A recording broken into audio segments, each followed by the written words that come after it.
ए से चलना था तो अपन यहाँ से चल गए, तो ए से हम चले बी की ओर, यहाँ कोई ब्रांच में कोई प्रतिरोध नहीं है। अब हम बी से ई की तरफ जब जाते हैं तो बी से धारा बी से कहाँ जाए, ई की ओर जा रही है, और धारा बी से ई की ओर जा रही है। इसका मतलब क्या है, इसमें है R2 और धारा कितनी है I2, तो I2 इंटू R2, ये धारा की दिशा में चेंज हो गया, ऋणात्मक विभव पतन हो रहा है।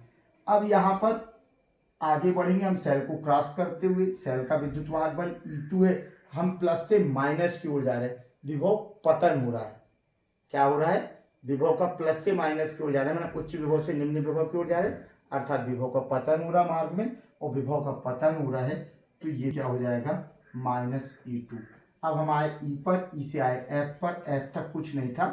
अब एफ से हम चले ए की ओर, एफ से ए की ओर जब हम चल रहे हैं तो एफ से ए की ओर चलने पे हमें क्या हो रहा है, E1 मिला। अब हम नेगेटिव से पॉजिटिव की ओर जा रहे हैं, यहां हम क्या चले, माइनस से प्लस की ओर चले, तो माइनस से जब प्लस की ओर चलेंगे हम, यहां से माइनस से प्लस की ओर चले, तो ये क्या हो गया plus E1 -E2 plus E1, और ये जो धारा है इसमें विभव पतन हो रहा है प्लस से, फिर माइनस से प्लस आए, प्लस से हम ए की ओर बढ़े, तो यहाँ क्या हो जाएगा चिन्ह, धारा की दिशा में आगे बढ़ रहे हैं, R1 I into R1 is equal to 0, implies that E1 minus E2, हमें क्या मिला, विद्युत वाहक बल के E1 minus E2 is equal to I into R1 plus I2 R2। ये किरचॉफ के द्वितीय नियम से बंद पास ए बी ई एफ में धारा वितरण हुआ। इसी तरह से हम ले लेते हैं बंद पास B C D E B, बंद पास B C D E B, यहां भी हमारा पाथ क्या है, क्लॉकवाइज है। यहां हम बी से चलेंगे सी, सी से चलेंगे डी, डी से चलेंगे ई, और ई से आ जाएंगे वापस बी, या हम एंटी क्लॉकवाइज ले लेते हैं। चलो अब हम चलते हैं बी से ई, इसका हम पाथ उल्टा कर देते हैं, हम क्लॉकवाइज नहीं जाना चाहते, हम ऐसा जाना चाहते हैं, ठीक। हम चलेंगे बी से, हम चलेंगे कहां से, बी से ई, ई से डी, और डी से सी, और सी से बी। सबसे पहले हम जा रहे हैं बी से ई की ओर, जब हमारा पाथ कहाँ है, बी से ई की ओर, तो बी से ई की ओर धारा का प्रवाह का मार्ग क्या दिख रहा है, हम धारा की दिशा में जा रहे हैं, तो यहां से बी से R2 मिला, धारा कितनी थी I2 इंटू R2।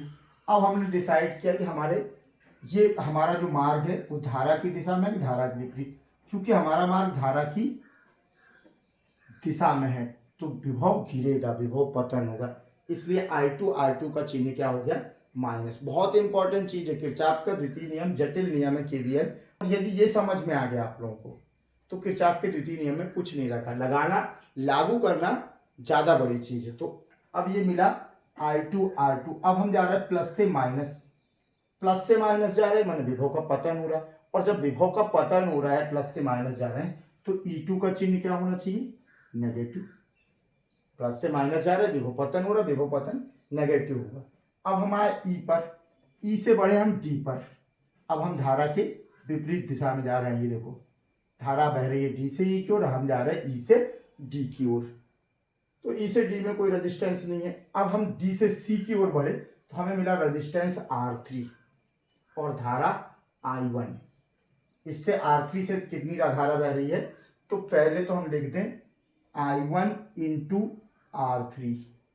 अब I1 इंटू R3 धारा के विपरीत दिशा में है, अर्थात चिन्ह क्या होगा, विभव में वृद्धि हो रही है, विभव पतन नहीं हो रहा बल्कि विभव में वृद्धि हो रही, इस तरफ कम इस तरफ अधिक, तो यहां पर नेगेटिव हो जाएगा और यहां पॉजिटिव। तो हम जब धारा की विपरीत दिशा में चलते हैं तो विभव में वृद्धि होती है, और जब धारा की दिशा में चलते हैं तो विभव का पतन होता है। तो I1 इंटू R3। अब आए हम सी पर, सी पर आए और फिर सी पर आके सी से बी में आ गए, सी के बीच में, सी से बी के ब्रांच में कुछ भी नहीं है, इज इक्वल टू 0, अर्थात E2 इज इक्वल टू हमें मिला I1 R3 minus I2 R2।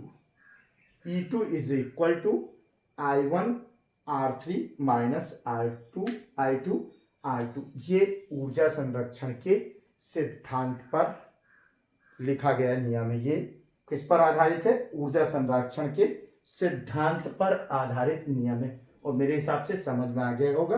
पहले धारा का वितरण करो, किसी भी एक सेल से धन से ऋण की ओर पूरे जटिल परिपथ में धारा वितरण कर दो, धारा की मान लिख दो। उसके बाद अपना बंद रूप या बंद जाल या बंद पास में हमारे बढ़ने का, उस किस बिंदु से हम किस बिंदु की ओर चलकर किससे चलकर किसके तरफ लौटेंगे, तो हमारा पाथ, हमारा मार्ग डिसाइड कर लिया। अब मार्ग यदि धारा की दिशा में है, मार्ग यदि धारा की दिशा में है तो I इंटू आर का चिन्ह धनात्मक, I इंटू आर का चिन्ह ऋणात्मक, क्योंकि विभव पतन होगा।